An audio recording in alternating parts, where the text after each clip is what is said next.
आज का जो हमारा टॉपिक है वो है कॉमर्शियल सिविल असेसमेंट के ऊपर। कॉमर्शियल सिविल में क्या क्या इंपॉर्टेंट चीजें हैं जो हमें देखनी है, किस किस चीज में ज्यादा ध्यान देना है, कॉमर्शियल सिविल इंडिविजुअल सिविल में क्या डिफरेंस है। आज कॉमर्शियल सिविल के ऊपर बात करें। ये कॉमर्शियल सिविल के कुछ कटआउट्स हैं। इसमें मैंने इंफॉर्मेशन हटा दी है, कस्टमर की पर्सनल इंफॉर्मेशन समझाने के पर्पज से यूज किया है। ये फ्रंट पेज रहता है किसी भी कॉमर्शियल सिविल का। जैसे इंडिविजुअल सिविल में सिविल स्कोर होता है, वैसे कॉमर्शियल सिविल में सीएमआर स्कोर होता है, जो कि आगे आपको देखने को मिलेगा। यहाँ पे मेंशन स्टार्ट करते हैं। इसमें जो फर्स्ट पॉइंट रहता है इंक्वायरी इन्फॉर्मेशन। इसमें आपको कस्टमर की फर्म का नाम, उसका पैन नंबर और उसका एड्रेस, ये चीजें आपको इसमें पता चलती है। ये आपको हमेशा उसकी केवाईसी से मैच आउट करना है। सेकंड है इसमें point borrower profile. Borrower profile means कि क्या नाम है कस्टमर का। अगेन कस्टमर का नाम। कस्टमर यहाँ पे आपकी कंपनी कहलाएगी, कोई इंडिविजुअल नहीं कहलाएगा। मतलब कि प्रोप्राइटर से फर्म हो गई तो आप उसका कॉमर्शियल सिविल रन कर रहे हो, तो ये फर्म वो एंटिटी आपकी यहाँ पे बोरोवर कहलाएगी, कोई इंडिविजुअल नहीं कहलाएगा। जैसे अपन इंडिविजुअल सिविल के केस में प्रोप्राइटर ही बोरोवर रहता है, वैसे इसमें अगर आप जब फर्म की सिविल निकालोगे तो फर्म आपकी बोरोवर कहलाएगी। तो आपको ये ध्यान देना है यहाँ पे। ये हो गया आपके बोरोवर का नाम। ये फोन नंबर जो कि साथ में अटैच है, जो कि प्रोप्राइटर का हो सकता है। और डेट ऑफ इनकॉर्पोरेशन, ये अगर मैच कर रही है उसके सर्टिफिकेट से तो ओके है, अदरवाइज ये इतना इंपॉर्टेंट नहीं है, क्योंकि जब भी सिविल रन की जाती है तो रन करने वाले कुछ भी डाल देते हैं यहाँ पे डिटेल। ये वही दिख रही होती है, तो इस पे आपको ज्यादा ध्यान नहीं देना। सबसे इंपॉर्टेंट आपको ये मैच करना है एक फर्म का नाम सही आ रहा है या नहीं। दूसरा जो पैन नंबर, ये अगेन ये बहुत इंपॉर्टेंट है यहाँ पे। जो पैन नंबर्स इसमें दिख रहे हैं उस पे आपको ध्यान देना है। पहला, अगर पार्टनरशिप फर्म है तो फर्म का खुद का पैन कार्ड नंबर होगा, वो आपको चेक करना है। और हो सकता है जो उसके अदर पार्टनर्स हैं जो उसके साथ साथ इन्वॉल्व हैं उसी में कंपनी में, तो उनके पैन नंबर आपको यहाँ पे देखने को मिल सकते हैं। तो ये पैन नंबर उसकी फर्म का भी हो सकता है, और उसके साथ साथ पहला तो फर्म का रहेगा ही, उसके साथ साथ जो अगर पार्टनर्स हैं उस फर्म में, तीन पार्टनर हैं तो तीनों पार्टनर के पैन नंबर आपको यहाँ पे देखने को मिल सकते हैं। तो आपको हमेशा उसकी केवाईसी जो फर्म की आ रही है, जो पार्टनर्स की आ रही है, उससे क्रॉस चेक करना है कि कहीं कोई तीसरा मतलब अलग ही पैन कार्ड नंबर तो नहीं दिख रहा, जो कि ना हमारे पार्टनर का है ना हमारी पार्टनरशिप फर्म का है।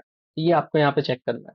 कई बार ऐसा होता है कि सेम नाम, जैसे इसमें सप्लायर एंड मैन्युफैक्चर करके है, तो कोई और कंपनी होगी जो कि सिमिलर नाम होगा उसका भी, ये हो सकता है सेम नाम हो, तो सिविल से गलती हो जाती है, वो उस पैन नंबर की भी डिटेल इसी में फैच कर देंगे, जो कि दूसरे की फर्म। तो हो सकता है कुछ लोन आपको ऐसे दिखें जो कि आपके कस्टमर के हैं ही नहीं।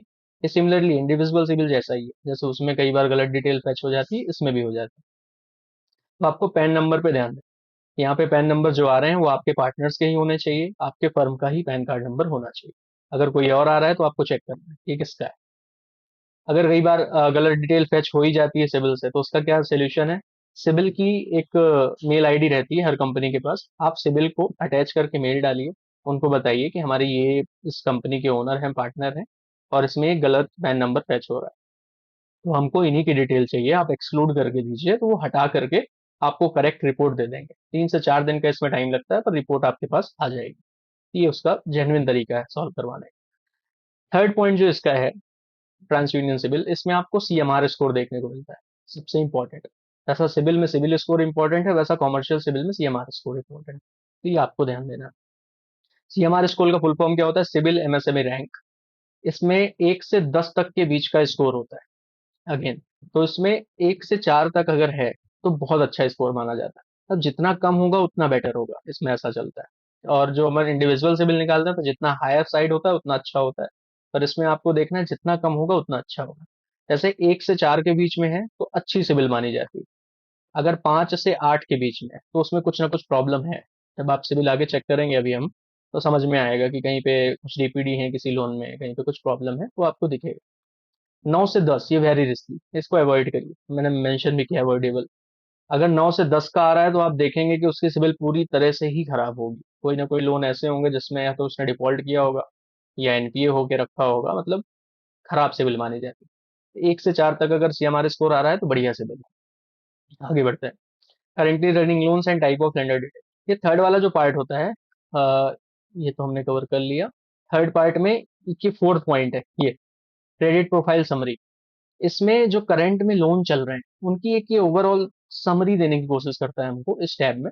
आगे उनकी पूरी डिटेल मिलेगी, यहाँ पे आपको एक समरी मिलती है। जो लोन्स चल रहे हैं, तो योर इंस्टीट्यूट का मतलब यहाँ पे है कि फॉर एग्जांपल अगर मैं एक्सिस बैंक में जॉब कर रहा हूँ, मैंने एक्सिस बैंक में सिविल रन की है, तो अगर मेरे यहाँ से एक्सिस बैंक से कोई लोन चल रहा है तो यहाँ पे मुझको दिखेगा योर इंस्टीट्यूट में।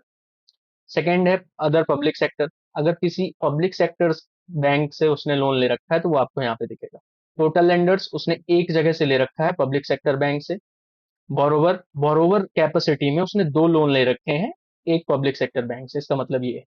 गारंटर का मतलब है कि गारंटर कैपेसिटी में कोई लोन है क्या पब्लिक सेक्टर का, तो नहीं है, जीरो है। Similarly total outstanding in loans की आउटस्टैंडिंग कितनी है, तो अगर क्लोज हो गए हैं तो जीरो दिख रहा है, अगर होती तो यहाँ पे कुछ अमाउंट दिखता।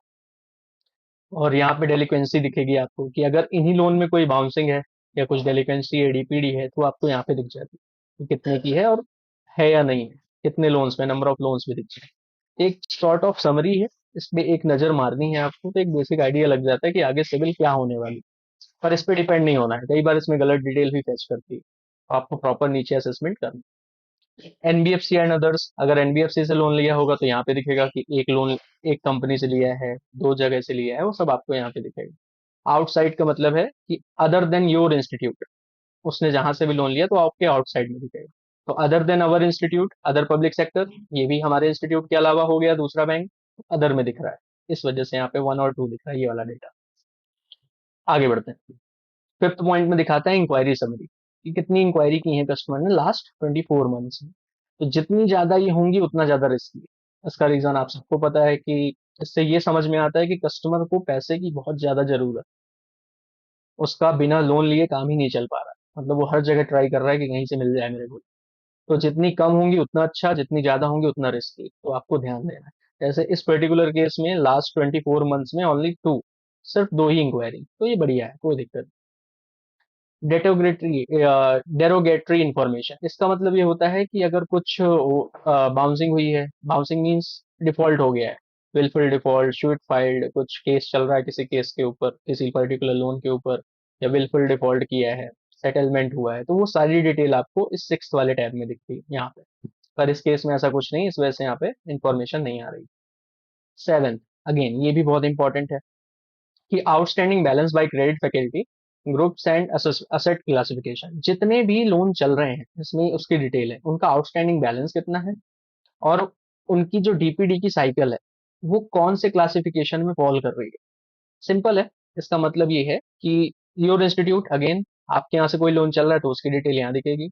नॉन फंडेड वर्किंग कैपिटल जो चल रहा है कहीं से उसका, तो यहाँ दिखेगी। अब अगर उसमें जीरो डीपीडी है तो यहाँ पे दिखेगा जीरो, और अगर उसमें 1 से 30 दिन के बीच में डीपीडी है तो इस वाले टैब में दिखेगा। सिमिलरली SMA 1, SMA 2, और अगर 90 डेज के ऊपर है तो एनपीए ही हो गया। तो आपको इस तरीके से सारे स्टैंडर्ड यहाँ पे लिखे हुए हैं कि कौन सा लोन किस स्टैंडर्ड में फॉल कर रहा है, कौन से क्लासिफिकेशन में फॉल कर रहा है, वो आपको यहाँ पे दिखेगा। जैसे हमारे इस केस में एक वर्किंग कैपिटल लिमिट चल रही है इनकी। अब ये वन वन नंबर क्या लिखा हुआ है, वन और टू थ्री इस तरीके से आपको दिखेगा। इसका मतलब यहाँ पे ये है कि यहाँ पे अभी आप देखेंगे तो लोन की नंबरिंग है, कि मतलब जो पहला लोन है, #1 मीन्स जो पहली क्रेडिट फैकल्टी है, ये देखो क्रेडिट फैकल्टी मतलब वन, ये वन वाले की डिटेल यहाँ पे बताई जा रही है। जो वर्किंग कैपिटल है वन, उसमें 0 दिन की डीपीडी है, कोई डीपीडी नहीं, तो ये बढ़िया है। अगर यही सेम हमारा यहाँ पे फॉल कर रहा होता 1 to 30 डेज के बिटवीन में फर्स्ट वाला लोन, तो हमें देखना पड़ता कि इसमें कुछ ना कुछ डीपीडी है, कोई प्रॉब्लम, ये हमको ध्यान देना। आगे बढ़ते हैं। Running and closed loan detail. अब ये 10th number credit faculty detail में आता है, जो उसके लोन करेंटली चल रहे हैं। तो वो आपको क्या क्या चेक करना है, टाइप, यहाँ पे कौन से किस टाइप का लोन है, जैसे हम इंडिविजुअल सिविल में करते थे, कंज्यूमर लोन है, पर्सनल लोन है, और प्रॉपर्टी लोन है, वैसे इसमें भी टाइप रहता है। यहाँ पे अदर्स लिख करके आ रहा है, ठीक है।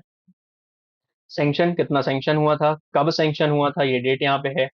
और रीपेमेंट फ्रीक्वेंसी क्या है, मतलब ये सारी डिटेल यहाँ पे आनी चाहिए, पर इस केस में नहीं आ रही। कई बार ऐसा ही होता है सिविल में, सारी डिटेल नहीं आती, तो हमको देखते आना चाहिए, किसी में आती किसी में नहीं आती।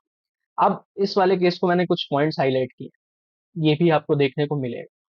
जैसे इस केस में आप देख रहे हैं, ये लोन कब सैंक्शन हुआ है, 6 दिसंबर 2022।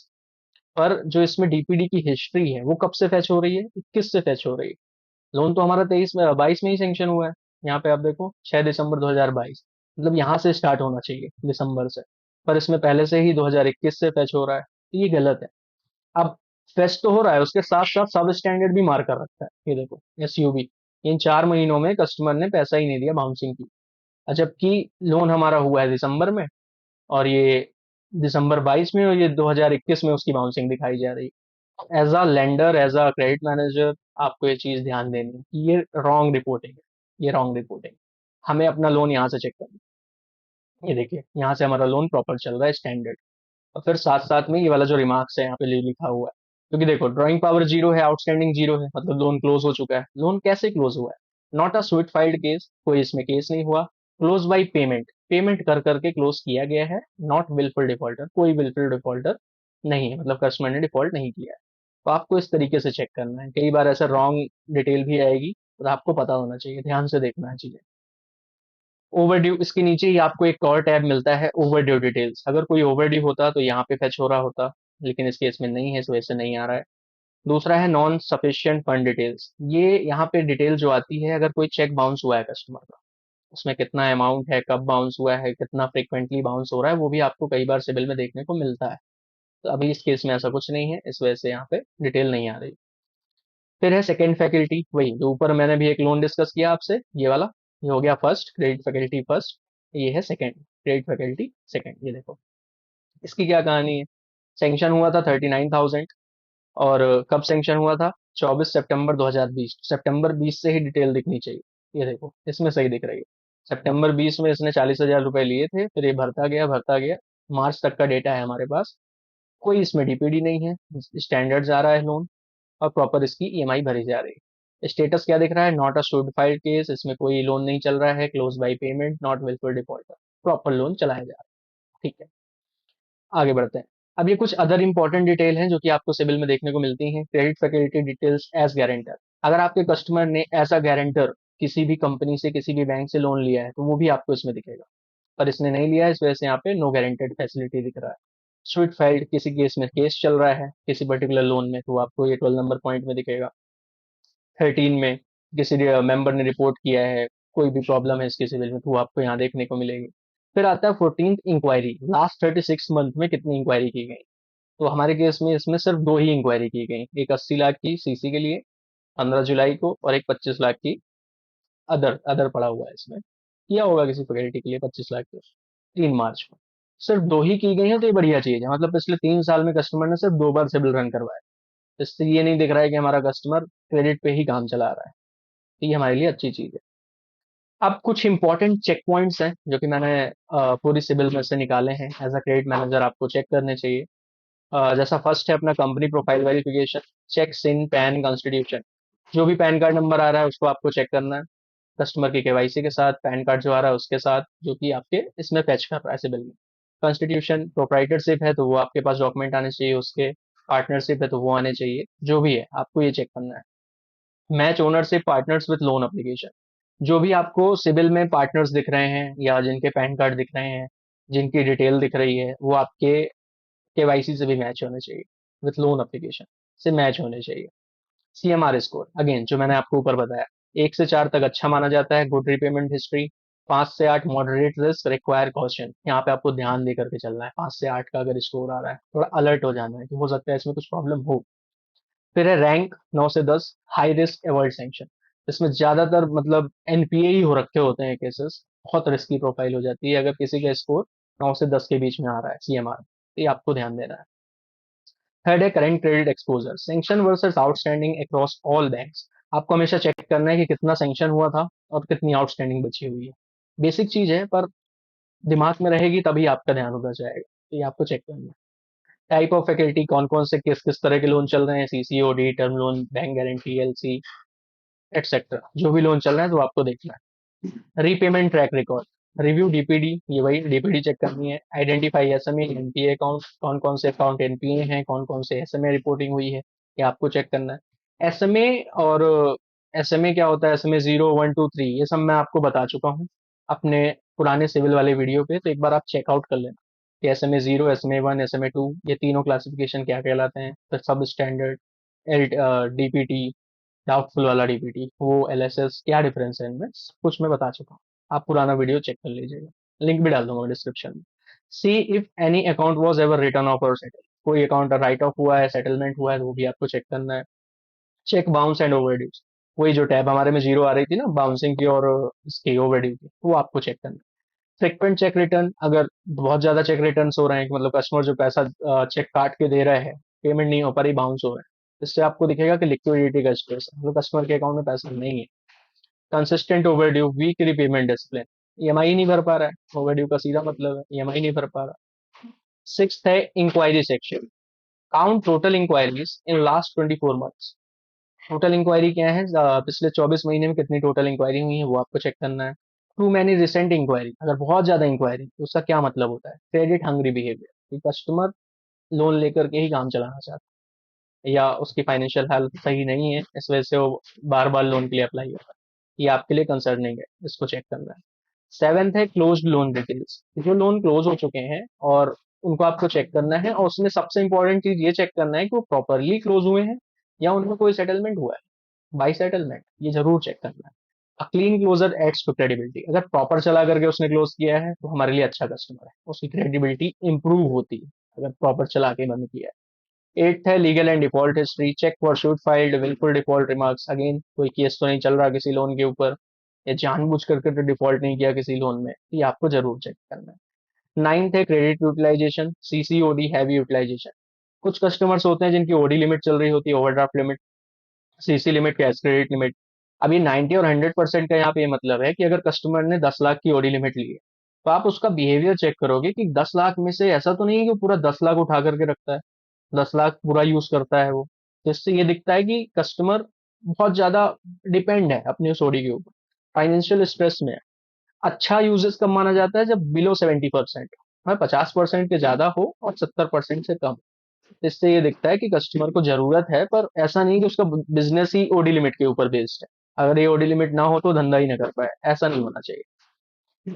टेंथ है trend analysis, compare current versus past exposure. इसका मतलब ये है कि अगर आपके पास 10 साल का डेटा आ रहा है, किसी भी कस्टमर की क्रेडिट प्रोफाइल 10 साल की आ रही है, तो आपको चेक करना है कि पिछले 5 सालों में उसका क्या ट्रेंड था, कितने के वो लोन लेता था, आज पिछले रिसेंट 5 ईयर से उसमें कितना एक्सपोजर है, उसको एक बेसिकली कंपेयर करना है। ये मेरा तरीका है, मैं ऐसे करता हूँ। आप करते हो तो भी ठीक है, नहीं करते हो तो इसका कोई खास इफेक्ट नहीं पड़ता, और करना चाहिए। Check if borrowing is increasing too fast, आपको ये देखना है कि कहीं वो ज्यादा फटाफट से लोन तो नहीं ले रहा, मतलब पिछले कुछ सालों में आपको ट्रेंड पता चलना चाहिए। जब आप ये चेक करोगे तो एक ट्रेंड का एनालिसिस होगा कि पिछले 2 साल में कस्टमर ने 10 लोन ले रखे हैं, उसके पहले तो 5 साल में 2-3 ही लोन लिए थे, पिछले 2 साल में 5 लोन ले लिए। तो आपका दिमाग में आना चाहिए एज अ क्रेडिट मैनेजर कि क्या ऐसी जरूरत पड़ गई। वो जब आप कस्टमर से बात करोगे तो समझ में आएगा। हो सकता है उसने कोई नया प्लांट डाला हो, नई मशीनरी परचेज की हो, कुछ नए प्रोडक्ट्स इंट्रोड्यूस किए हो, उसकी वजह से पैसे की जरूरत है, ये आपको पता होगा तभी आप पूछोगे, तो इस पर ध्यान देना। फिर कुछ इंपॉर्टेंट चीजें हैं जो कि क्रेडिट मैनेजर्स के लिए हैं। Do not rely on CIBIL, also check financial, GST, banking turnover, ये आप वैसे भी करते ही हैं।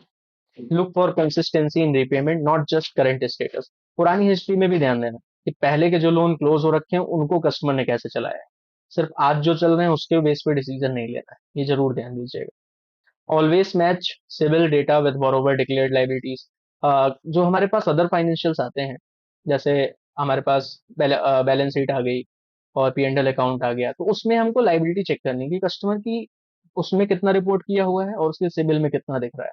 बहुत बड़ा डिफरेंस नहीं होना चाहिए, कई बार हो सकता है थोड़ा बहुत डिफरेंस आ जाए, पर बहुत बड़ा डिफरेंस नहीं होना चाहिए कि वो अपनी फाइनेंशियल्स में दिखा रहा है 50 लाख की लाइबिलिटी और आपके पास जो सिबिल आ रही है वो 70 लाख की आ रही है, 80 लाख की आ रही है, तो ऐसा नहीं होना चाहिए। Treat high inquiries, multiple restructuring and check returns as warning signal, बहुत ज्यादा इंक्वायरी रहेंगी तो वो आपके लिए वार्निंग है। मल्टीपल रिस्ट्रक्चरिंग, जो उसके लोन चल रहे हैं करेंटली, उनमें रिस्ट्रक्चर बहुत बार कस्टमर ने करवाया है, वो भी प्रॉब्लम है। रिस्ट्रक्चर मीन्स कि 2-3 तरह से रिस्ट्रक्चर होता है, कोविड के टाइम पे बहुत ज्यादा हुआ। रिस्ट्रक्चर का मतलब ये है कि कोई लोन अगर कस्टमर का चल रहा है, उसने 10 साल के लिए लोन लिया है, मान लो 10,000 रुपए उसकी ईएमआई, अब कुछ ऐसा हो गया कस्टमर के साथ जिसकी वजह से वो 10,000 की ईएमआई नहीं भर पा रहा है, तो कस्टमर बैंक के पास आता है, आकर के रिक्वेस्ट करता है कि सर आप मेरी ईएमआई 5,000 की कर दो, या जितनी भी वो भर सकता है आप उतने की ईएमआई बना दो और मेरा टेनर बढ़ा दो, 10 साल की जगह 15 साल में मैं भर के दे दूंगा। उसको कहते हैं रिस्ट्रक्चरिंग। एक और तरीका होता है, कई बार कस्टमर के पास पैसा ज्यादा आ जाता है, तो वो कहता है कि आप मेरा टेनर कम कर दो, 10 साल की जगह 7 साल का लोन कर दो, मैं ईएमआई जल्दी भर दूंगा, वो भी रिस्ट्रक्चरिंग कहलाती है। पर अगर ऐसा हो रहा है कि पैसा जल्दी भरने के लिए रिस्ट्रक्चर करवा रहा है तो वो अच्छी बात है आपके लिए। पर ये वाला जिसमें ईएमआई नहीं भर पा रहा है, टेनर बढ़वा रहा है, वो कंसर्निंग है। दूसरा, कई बार कस्टमर ये भी बोलते हैं रिस्ट्रक्चरिंग के लिए कि अभी मेरे पास पैसे की कमी है, तो आप अगले 1 साल के लिए या 2 साल के लिए मेरे से सिर्फ इंटरेस्ट ले लो एज आई ईएमआई, मेरा प्रिंसिपल बना रहेगा, मुझे कोई प्रॉब्लम नहीं। अभी मैं ईएमआई नहीं भर पा रहा हूँ 10,000 की, फॉर एग्जाम्पल 10,000 में 8,000 रुपए उसका जा रहा है इंटरेस्ट और 2,000 प्रिंसिपल से कट हो रहा है, तो कस्टमर ये रिक्वेस्ट करेगा लेंडर से, बैंकर से, कि आप सिर्फ मेरा भी इंटरेस्ट इंटरेस्ट ले लो, प्रिंसिपल अभी मत काटो, 2 साल बाद काटना। तो 8,000 की ईएमआई हो जाएगी उसकी। तो ये भी एक रिस्ट्रक्चरिंग का पार्ट है। तो आपको देखना है रिस्ट्रक्चर के पीछे का रीजन क्या है, कस्टमर ने पैसे ज्यादा होने की वजह से रिस्ट्रक्चर करवाया है या कम होने की वजह से, ये ध्यान देना है। एंड चेक रिटर्न्स, अगर चेक बहुत ज्यादा रिटर्न हो रहे हैं, बाउंसिंग हो रही है, तो वो आपके लिए वार्निंग सिग्नल है। Use CIBIL as risk filter, not the final decision tool. हाँ, इसको आप as a risk filter check करिए सिबिल को। ओवरऑल एनालिसिस आपकी ओवरऑल डॉक्यूमेंट्स को एनालाइज करने के बाद ही होने चाहिए, सिर्फ सिबिल के बेस पर डिसीजन नहीं लेना। कई बार सिबिल में गलत इन्फॉर्मेशन होती है, कई बार इनकम्प्लीट इन्फॉर्मेशन होती है, तो आपको सब कुछ देख करके ही डिसीजन लेना है एज अ क्रेडिट मैनेजर। अब इस वीडियो के एंड में मैं आपको लिंक दे दूंगा डिस्क्रिप्शन में इन पॉइंट्स का, ये वाले का, एंड जो अपने सिविल टिप्स हैं क्रेडिट मैनेजर के लिए वो वाले पॉइंट का, और ये की पॉइंट्स, की चेक पॉइंट्स। तो ठीक है, ये थी आज की हमारी वीडियो। आपको अच्छी लगी हो, समझ में आई हो चीजें, तो शेयर करिए। कॉमर्शियल सिविल बहुत इंपॉर्टेंट पार्ट है, बहुत कुछ कवर नहीं कर सकते हम छोटे से वीडियो में, आप इस पर डीप डाउन करिए। कोई डाउट आता है आप मुझे कमेंट करिए, मैं आपका जवाब दूंगा उसका। Thank you.